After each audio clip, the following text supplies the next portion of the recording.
Hello, Cubs. I want to read you one of my favorite Easter time stories today. It's by one of my favorite authors, Margaret Wise Brown. She also wrote Goodnight Moon that I read to you last week. This is called The Golden Egg Book, and the illustrations are by Leonard Weisgard, and I just love the illustrations in this book. Before we start, I want you to think to yourself, if you could be the author or the illustrator, which one would you choose? Would you rather be an author who writes all the words in a story? Or would you rather be an illustrator and draw and color all of the pictures in the story? Now, at the end of reading this story with you, I'm going to ask you to be an illustrator and draw some pictures that you're going to label that go with our story today. It's called The Golden Egg Book by Margaret Wise Brown. And I will show you some of these fabulous pictures. Let's start with this picture on the inside of the cover. So beautiful.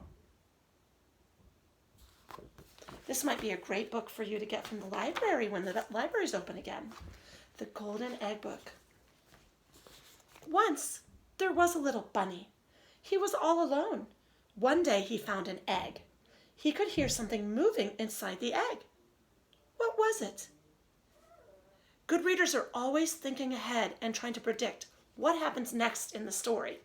So we are all thinking, what could be inside the egg? I don't know yet. Sorry, my page is stuck. Got it.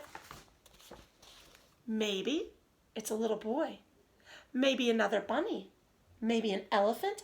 Maybe a mouse. That's what he thinks is inside the egg. Who could tell what he would find? And how would a little bunny know? But there was something inside that egg. He could hear something moving. He shook it. Then the bunny pushed the egg with his foot. He jumped on top of the egg. He climbed a tree and threw nuts at it. And still that egg is not cracking, so he still doesn't know what's inside. He rolled the egg down a hill, but still it didn't break, and whatever was in the egg didn't come out. So the bunny threw a rock at the egg, but because he was only a little bunny, it was a very little rock, and he didn't throw it very hard. The egg didn't break. So he still doesn't know. Do you know what's in the egg? Pick, pick, pick.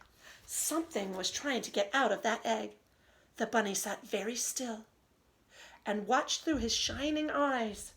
He sat very still and listened with his big soft ears. Pick, pick, pick. Then the little bunny began to yawn. Oh, and he yawned and he yawned. The egg was very quiet.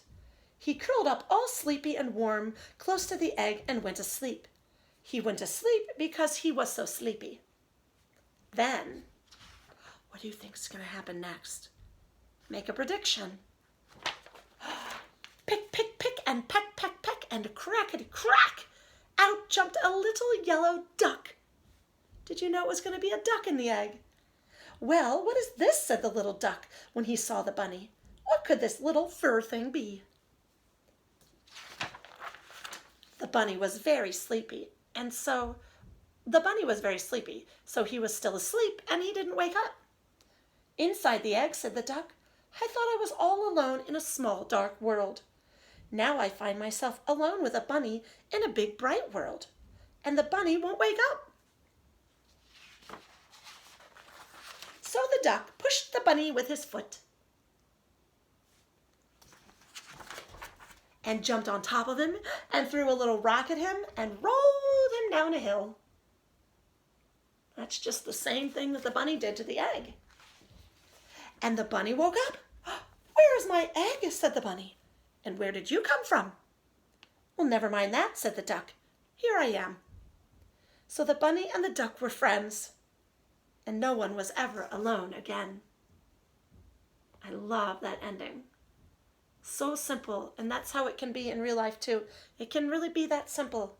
So the bunny and the duck were friends, and no one was ever alone again. And you are not alone, and I am not alone. And even though I'm over here and you are over there, I am thinking about you and missing you and wishing you well and reading you beautiful stories. So, boys and girls, what I'd like you to do, since this book is finished, I've finished reading this book, I want you to do something fun to go along with this book that's writing today. The first thing I'd like you to do is I'd like you to draw a picture of the two characters from the story. We only have two characters in this story, a bunny and a duck. Those are really fun animals to draw. A bunny, you can draw its big long ears. A duck, you can draw its beak on its face. And then I want you to label those pictures. You can write the word bunny under the picture of the bunny you draw, and you can write duck under the picture of the duck that you draw. And then I would like you to think of 3 or 4 more springtime animals that you might see. Animals you might see in the springtime. What other animals might you see in the spring? Here in Ohio or wherever you live. Maybe some birds like a cardinal or a chickadee or a crow or a goose. You might see a squirrel, a groundhog, a chipmunk. Maybe if you live near water, you'd even get to see a beaver. So I want you to draw a few more animals that you might see in the springtime where you live, and then label them with the word. I would love to see a picture of your drawings and your words. Post them in the comments of this video. Great job. Bye.